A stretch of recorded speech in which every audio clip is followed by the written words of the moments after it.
Welcome to the Tough Decisions Network.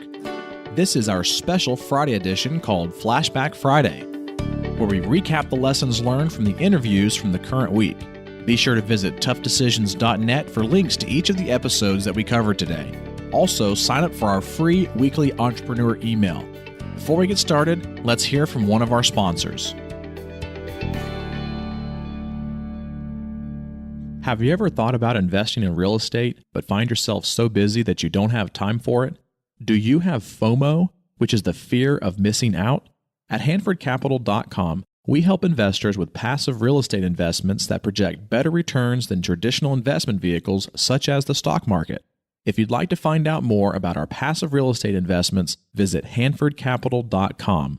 That's HANDFORD capital.com. We will jump on a call with you to discuss your investment goals and to see if our investments are a good fit for you. This advertisement is not to be construed as an offer or recommendation to buy or sell a security. Visit HanfordCapital.com. Welcome to the podcast with us today. We are going over our Flashback Friday for this week. We are going to be going over episodes 46, 47, 48, and 49. And so episode 46 was Preston Junger, who is a former Yelp executive. And I believe he was one of the very first employees there. So we'll go through that as well, if I can remember that number. And then we're also going to be going through episode 47, which is Khleif, and talking about how he kind of defines what creating seminars is. And then episode 48 was Daniel Gefen, which is a very interesting episode. I really enjoyed having him on the podcast with us. And then episode 49 was Wasim, Ahmed. And so, Dennae, you want to get us started with episode 46 with Preston Junger? Yeah, so Preston talked with us for a little bit and told us about his experience as an executive at Yelp, and something that he really enjoyed, I think, for a while. He said he was employee number 82, so he got in with Yelp at a pretty early stage and kind of climbed up into, I think it was a vice president position. But at some point, he basically said what a lot of entrepreneurs say, that he just kind of got the itch to move on and do something different and on his own. And so he and a partner had recently started Miles Square Lab, and they had sort of an interesting business model there where they invested in very early startup business tech companies. Yeah, they primarily focused on the tech industry. And I think that basically what he was doing, or what he does, is he goes in, and before these companies even need a sales team, he kind of goes in there and, is trying to help them, make sure that they can actually produce revenue. Right. We kind of tried to figure out exactly what he was doing, and he would help them produce revenue until they got to the point where they could support a sales team. So he got in really, really early with them and really would help those tech startups. And that was definitely his space. You could tell that he knew a lot about it and he enjoyed that. Well, and what was also very unique about his interview is, many times we're interviewing people and, they're exchanging some sort of product or service for money, for cash, to be able to pay for those services or be able to, keep their doors open. And, one of the things that's unique about Preston and his group is that in many cases, they're not exchanging what they do for money. They're exchanging it for equity in that startup. And so it allows them to have an even greater, upside, hopefully, as long as they can do their job and perform. Right. As long as the business can make it, then the upside is definitely there for them. They just have to wait a little bit longer, but they're in the position where they can do that. And so it makes for definitely an interesting business model, but also a great upside for them later on. So I would encourage you to go back and listen to his episode. That was episode 46 with Preston Junger. You'll really enjoy that interview. It was a lot of fun to do and have him on. The next one was episode 47, and talking about a lot of fun and very interesting. I know he had both you and I on the edge of our seats for Khleif, and talking about how he encourages his students in his real estate business that he has and his real estate training to always be looking for ways, not necessarily ways to create seminars, but, in the different day-to-day things that they do, to be always creating seminars, And so he had a very interesting story about how he lost quite a bit of money back in the crash in 07, 08. I really appreciated how just transparent he was about that, and how willing he was to talk about some of the struggles that he had then. And, I think it was somewhere around 15 to $17 million basically in a net worth that he had reached at one point. And, he lost, I guess, pretty much everything based on what he told us. And yet he was able to learn some lessons. And obviously he was no dummy to start with. You don't do that kind of business and not have your act together. But he, even through that, was able to learn a lot and was just you could tell that he enjoyed learning, and he was always continuing to improve himself and to see what there was to learn. And that's kind of what he encourages the students to do. As you said, once you experience a failure, then what do you learn from it, and how can you help other people, and how can you create that seminar for them so they don't have to make the same mistake? Yeah, and his experience is very, very, vast. He's owned over 2,000 homes and apartment buildings, and he's built over 23 businesses in a 40-year career. And so he shares with us his humble journey as coming from a family and not having enough money to be able to sustain that family, and being able to produce the amount of revenue and income that he's doing now, even post 2008 recession. And so one of the things that he also offered on that episode, which was episode 47, is he has a book called How to Create Lifetime Cash Flow with Multifamily Properties: The New Rules of Real Estate Investing. And he actually gave the listeners that book away for free. And so if you want to get a copy of that book, make sure you listen to that episode, because he gives you an opportunity to be able to get a copy of that book for free. And so that's going to be episode 47 to be able to get a copy of that book and be able to listen to him a little bit more.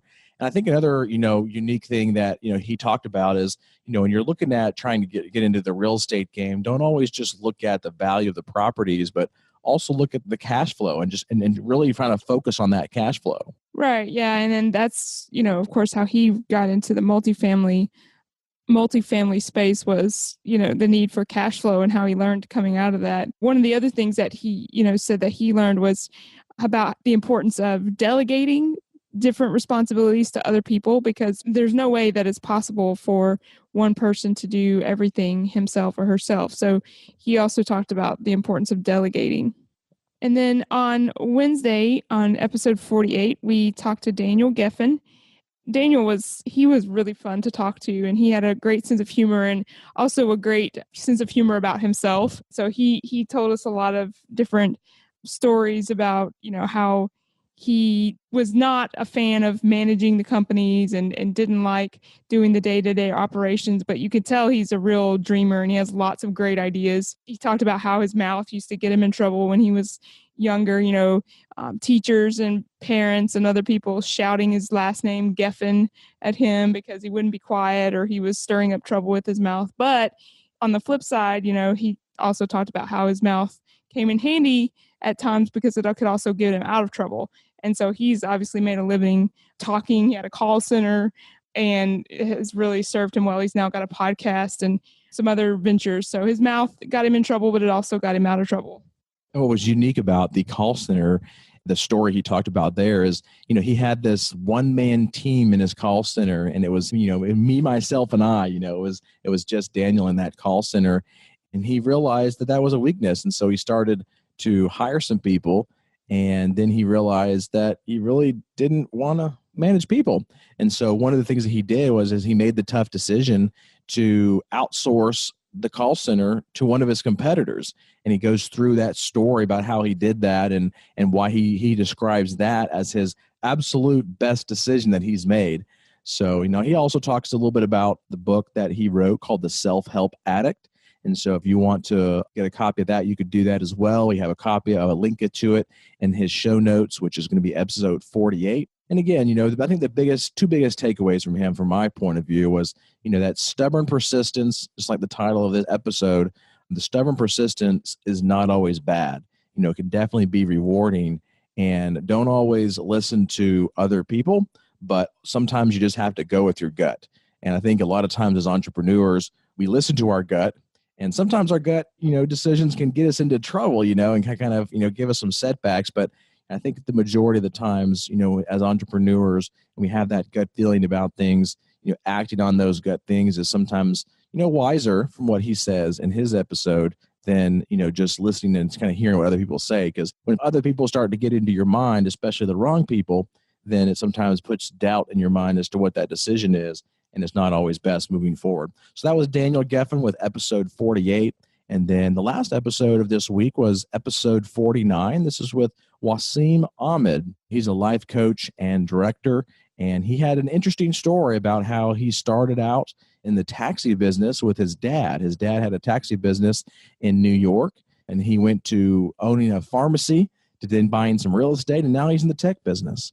Wasim is another one that I really enjoyed talking to, just because you could tell he was just an entrepreneur from day one. It was kind of in his blood with his dad and their family. His brother and I think his sister were also in business with him, and they were partners. And so that makes for an interesting dynamic for their family. But we also got to talk to him a little bit about how they work through those challenges and how they make sure that, they maintain the family relationships in good order as well as the business. And so yeah, Wasim was definitely interesting to talk to. His latest venture was the Oxford Creative Hub, and wanting to help other entrepreneurs and encourage other entrepreneurs the way he had been encouraged as a younger person. And one of the things that he talked about in his episode is, about how change is the only thing that's constant in the world, and people have to learn to be able to adapt to that change. And so he goes into some details about, that particular takeaway from his episode. And again, he also, like we've talked about in other episodes and with other people we've interviewed, partnerships are not easy. There's not one partnership that is completely easy. It definitely takes a collective effort and a commitment to reach that common goal together. And if you don't set those stages and those grounds ahead of time, it can sometimes, get you in trouble later on. So always making sure that, especially in these partnerships, that you're talking about money matters, and it's because that's going to be very important. But I do, and like you said, Dennae, I do like that he brought up the fact that, some of his partners are his family. And a lot of times that's a big no-no, depending on your family, I guess. But I think the biggest thing that kept him and not his children, but his siblings together was their dad, because their dad was kind of the glue that kind of, when they were raised in with that taxi business and the various things that he was doing, he trained his children in that way.